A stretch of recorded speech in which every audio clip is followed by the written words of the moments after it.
리더로서 무언가 변화를 추구하고 싶은데 어떻게 해야 될지 모르겠고 너무 신경 쓸 게 많을 것 같다. 그런 말씀하시는 분들 되게 많이 있거든요. 그리고 저도 코칭을 하다 보면 빨리 변화를 일으켜 주기를 원하는 기업들이 보통 대부분입니다.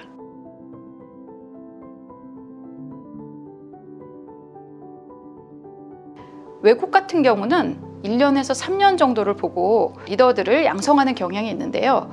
우리는 아무래도 임원들의 계약 기간이 1년 정도인 경우가 대부분이다 보니까 빠른 시간에 어떤 변화를 불러일으키기를 회사에서도 기대를 하고 리더분들도 추구하는 것 같아요. 그럼 빠른 어떤 변화를 하기 위해선 우리가 어떤 것들을 좀 신경을 쓰면 좋을까? 딱 두 가지만 이야기를 드리겠습니다. 그 두 가지, 첫 번째는 방향성, 비전을 제시하는 겁니다.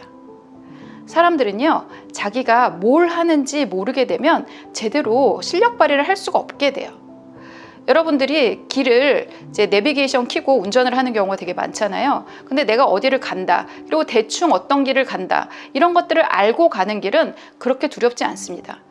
근데 최종 목적지는 알지 못하고 계속적으로 내비게이션만 따라가 본다고 생각을 해보세요. 얼마나 답답하고 불안하겠어요. 그거 신호 한번 놓칠까봐, 회전 한번 놓칠까봐 계속적으로 긴장을 하면서 가게 될 겁니다. 그렇게 되면 굉장히 성과가 나기 어렵습니다. 따라서 우리가 조직이 어느 방향으로 간다, 이것에 대해서 사람들한테 이야기를 해주고 그것에 대한 공감을 얻는 것이 필요하죠. 그것을 저는 비전을 제시한다라고 이야기를 해요. 그리고 방향성을 제시한다라고 이야기를 합니다. 우리가 지금 성과를 내는 것이 당장 중요한지, 아니면 성과를 내기 위한 여러 가지 실험이 중요한 단계인지, 이런 것들에 대해서 방향성을 제시를 하시고 각각 개개인이 그 안에서 할 수 있는 역할을 여러분들이 함께 정의하고 그리고 합의를 한다면 그 부분에서 사람들은 내가 어떤 방향으로 가야 되는지 알고 자신 있게 그쪽으로 나아갈 겁니다. 그러다가 뭐가 잘 안 되면요, 다시 하면 됩니다. 그런데 방향성이 없는데 가다가 잘못되잖아요. 그럼 거기서 어떻게 해요? 어디로 가야 될지 모릅니다.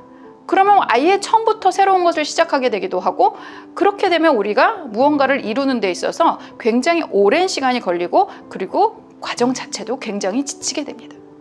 그래서 우리가 어떤 방향성을 가지고 어떤 것들을 달성을 할 건지, 이것이 큰 조직, 우리 기업의 방향성과 어떻게 일치를 하는지, 그리고 그것이 개개인이 하는 일에 어떤 영향을 끼치는지, 한 개인의 커리어에 어떤 영향을 끼치는지까지 광범위하게 좀 깊이 이야기를 하고 그 부분에 동의와 합의를 구하신다면 굉장히 사람들이 하루아침에 에너지 넘치는 모습을 여러분들이 보실 수 있을 겁니다. 그리고 두 번째는 관계입니다. 사람들은요, 옳은 말을 따르는 것이 아니라 내가 좋아하는 사람의 말을 따릅니다. 그래서 리더는 영향력을 끼치고 싶죠. 내 말 잘 들었으면 좋겠죠, 사람들이. 그렇게 되면 자꾸 옳은 말을 하는 경우가 있는데요, 설득하려고 하지 마세요. 사이가 좋아지잖아요. 설득하지 않아도 내 얘기가 조금 논리에 안 맞아도 사람들이 따라합니다. 내 말을 따릅니다. 그리고 그것이 좋은 결과를 내도록 그 사람들도 능동적으로 최선을 다해줍니다.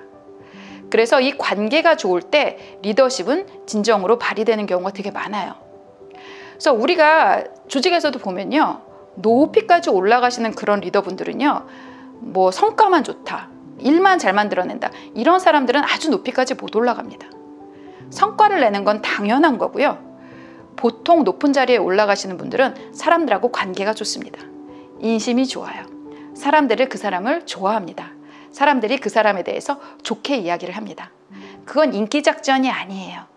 인기작전이 아니라 그것은 사람들에게 영향력입니다. 사실 그렇잖아요. 우리가 대통령도 선거로 뽑죠. 어떤 사람 뽑아요? 내가 좋아하는 사람 뽑습니다.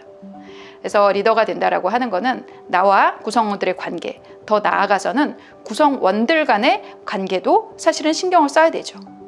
그래서 우리 조직 안에 사람들끼리의 어떤 긴장감, 그리고 그 안에서 갈등, 이런 것들이 뭐 아주 사라질 수는 없어요. 하지만 최소한으로 할 수 있는 어떤 소통의 방법, 그리고 사람들 관계 맺는 기술, 이런 것들이 전반적으로 좀 올라가는 것이 좋습니다.